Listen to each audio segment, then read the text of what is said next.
Welcome to SP channel. ఆహారంతో ఆరోగ్యంలో పచ్చి మామిడికాయతో రసం చేసుకుంటున్నాం అన్నమాట. ఇది చాలా ఆరోగ్యానికి చాలా మంచిది. ఎండతాపం నుంచి మనల్ని రక్షిస్తుంది. దీనివల్ల పంటికి పళ్ళ చిగుళ్ళు, రక్తం గారటము, కొందరికి దుర్వాసన వస్తుంది, వాటి నుంచి కూడా మనల్ని రక్షిస్తుంది అన్నమాట. ఈ పచ్చి మామిడి విటమిన్ సి బాగా ఉంటుంది. ఇంకా మనకు వామిటింగ్ సెన్సేషన్ని కూడా తగ్గిస్తుంది. ఎండ తాపం నుంచి మెయిన్గా మనల్ని ఎండ నుంచి కాపాడే ఏజెంట్లో పనిచేస్తుంది అనమాట. నిమ్మకాయ, మామిడికాయ, పచ్చి మామిడికాయ ఒకటి. ఇదివరకు మన ఛానల్లో జ్యూస్ కూడా పెట్టాను. జ్యూస్ నిల్వ చేసుకొని అది మనం ఈ సమ్మర్ వెళ్ళేదాకా తాగొచ్చు, కచ్చా మ్యాంగో జ్యూస్ అని. ఇంకోటి ఏంటంటే దీంతో కోర పచ్చడి కూడా పెట్టాను మన ఛానల్లో. ఇప్పుడు మనం రసం చేసుకుంటున్నాము. ఇది అన్నంలో దీని సైడ్న ఒట్టిపప్పు కానీ, లేదంటే ఏదైనా ఫ్రై కానీ, అప్పడాలు, వడియాలు, వీటిల్లో ఏదో ఒకటి పెట్టుకొని ఒట్టి రసంతో లంచ్ కానీ డిన్నర్ కానీ కంప్లీట్ చేయొచ్చు. చాలా టేస్టీగా ఉంటుంది అండ్ హెల్తీగా కూడా ఉంటుంది అన్నమాట. ఇప్పుడు మనం కావాల్సిన పదార్థాలు, వాటిని తయారు చేసుకునే విధానం చూసుకుందాం. దీనికి కావాల్సిన పదార్థాలు, ఇప్పుడు చిన్న మ్యాంగో పైన పీల్ తీయాలి, వగరు ఉండకూడదు, తీసుకున్నాను. లైట్గా పులుపు వచ్చిన కాయ అన్నమాట.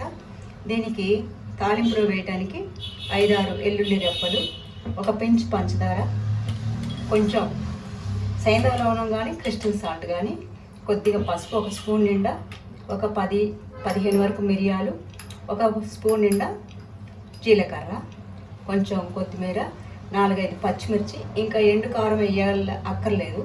ఈ మిరియాల కారం ఉంటుంది, కొంచెం ఈ పోపు కారం ఉంటుంది, ఒక ఉల్లిపాయ, కరివేపాకు, నెయ్యి, పోపు కోసం నెయ్యి తీసుకున్నాను.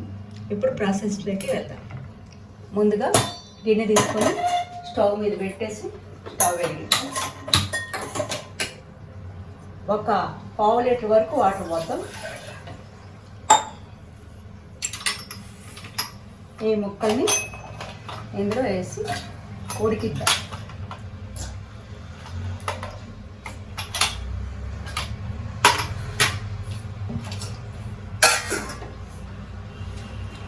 బాగా ఉడికిన తర్వాత చల్లార్చి మిక్సీలో వేసి మెత్తగా జ్యూస్ లాగా అయితే అది తీసుకొని మనకు కావాల్సినంత పులుపుకి తగినంత వాటర్ కలుపుకొని పోపేసి ఒక పొంగు వచ్చిన తర్వాత దించుకోవడమే. ఇప్పుడు బాగా ఉడికిపోయింది.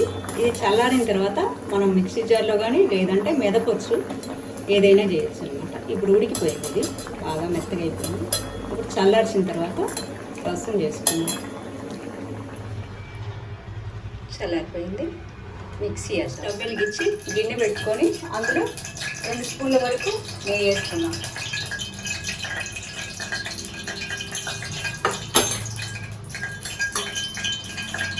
ఇలా వచ్చేసింది జ్యూస్.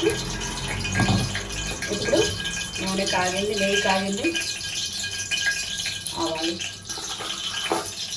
మినప్పప్పు,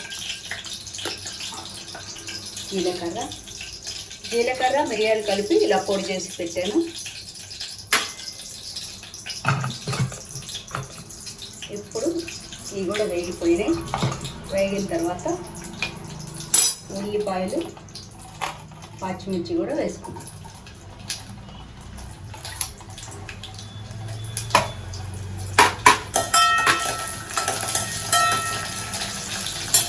ఇప్పుడు ఎల్లుల్లి, ఒక్క ఎండుమిరపకాయ వేస్తున్నా.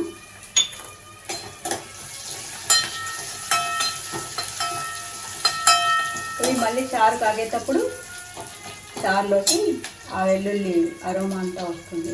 ఇప్పుడు పసుపు కూడా వేసుకున్నాం. పసుపు, సాల్ట్, పంచదార, ఒక పించ్ జీలకర్ర, మిరియాల పొడి మొత్తం ఒకసారి తిప్పేసి బాగా కలిపేలాగా తిప్పేసి ఇప్పుడు ఇది పోసేద్దాం. దీనికి తగినంత వాటర్ కూడా పోసేసుకున్నాం.